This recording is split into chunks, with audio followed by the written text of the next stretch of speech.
Election base का question है दोस्तों, जो चुनाव पर आधारित है। परसेंटेज में भी थोड़ा इसके ऊपर काफ़ी तगड़ा भौकाल है। जो हमारे पास क्वेश्चन है ना, ये परसेंटेज में इसका बहुत तगड़ा भौकाल है। तो अभी काफ़ी ये क्वेश्चन आपको पेपर में पूछा जा रहा है, तो हमें यहाँ पे जो है सीधा के सीधा एक कॉन्सेप्ट सीखना बिल्कुल ज़रूरी है, जो आपको बहुत जल्दी पकड़ में आएगी। और ये हमारा क्वेश्चन जो है एसएससी फेज 11th में 28/6/2023 को शिफ्ट 1 में पूछा गया था। ये क्वेश्चन भी है दोस्तों। इसको दोस्तों बहुत ध्यान से समझना, और इसको सोल्व हम लोग कैसे करते हैं और कैसे हम लोग निकालेंगे। सबसे पहले हम लोग चलते क्वेश्चन को समझते हैं। क्वेश्चन क्या कह रहा है? क्वेश्चन हमारा है, दो उम्मीदवारों के बीच हुए एक चुनाव में एक उम्मीदवार को कुल वैध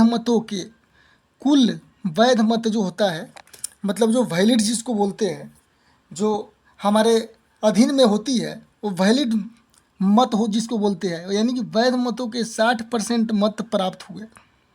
यदि डाले गए मतों की कुल संख्या 8,850 थी और 10% मत अवैध थे, यानी कि इनवैलिड थे, तो दूसरे उम्मीदवार को मिले वैध मतों की संख्या ज्ञात करें।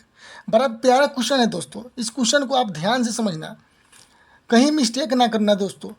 ये बहुत भी क्वेश्चन है। तो चलिए हम लोग इस क्वेश्चन को सोल्व करते हैं।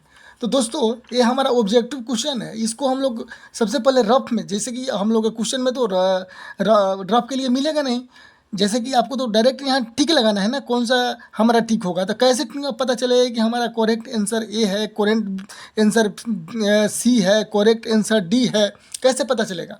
तो इसको हम लोग सबसे पहले सोल्व करने का एक शानदार तरीका हम लोग अपनाते हैं।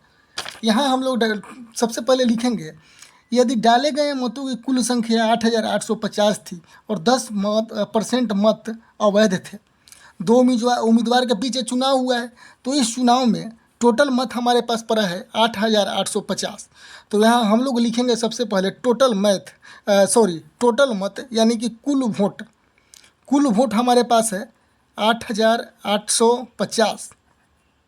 ठीक है, 8,850 कुल वोट है हमारे पास। तो गुना कर देंगे हम किससे? हमारे पास दो उम्मीदवारों के बीच हुए एक चुनाव में एक उम्मीदवार को कुल वैध मतों के 60% मत प्राप्त हुए। यदि डाले गए मतों की कुल संख्या 8,850 थी और 10% मत अवैध थी, तो दूसरे उम्मीदवार को मिले हुए वैध मतों की संख्या हमको ज्ञात करना है। तो कुल मत हमारे पास 8,850 है, जिसमें हमारे पास 10% अवैध है, तो हमारा 90% हो जाएगा। तो 90% के हम लोग 9/10 लिख सकते हैं, बिल्कुल लिख सकते हैं, 9/10 लिख सकते हैं। अब हमारे पास बचा, अब एक बात ध्यान रखने वाली बात है, हमेशा एक बात को ध्यान रखना होता है कि हमारे पास वैलिड वोट यानी कि वैध मतों का मिल रहा है या टोटल मतों का मिल रहा है। तो यहाँ पे बता रहा है कि कुल वैध मतों का, यानी कि वैलिड वोट मतलब कह रहा है। तो वैलिड वोट हमारे पास 60% है, तो दूसरे उम्मीदवार को कितना परसेंट मिलेगा? 40%। तो इसको हम लोग 4/10 लिख सकते हैं। इसको आपस में हम लोग काटते हैं, तो काटते हैं, 1 0 से 1 0 कट गया। यहाँ हमारा हो जाएगा 2×5 = 10, यहाँ पे 2×5 = 10 हो जाएगा, और यहाँ पे 177 × 885 हो जाएगा। यहाँ तक क्लियर? कोई दिक्कत? चलिए आगे बढ़ते हैं। अब यहाँ करेंगे क्या, 177 गुना, और देखो 2 से 2 एकम 2 और 2 दूना 4, यानी 177 गुना 9 गुना 2 यानी कि 18, 9 दूना 18, 18 कर देंगे। अच्छा, अब 177 को 18 से हम लोग गुना करेंगे, तो हमारा हो जाएगा 3116। कितना हो जाएगा? 3116 नहीं होगा, सॉरी 86 होगा। सॉरी दोस्त, ये हमारे पास 3186 आंसर इसका होगा, यानी कि 3186 हमारा ये हो गया बी नंबर क्वेश्चन।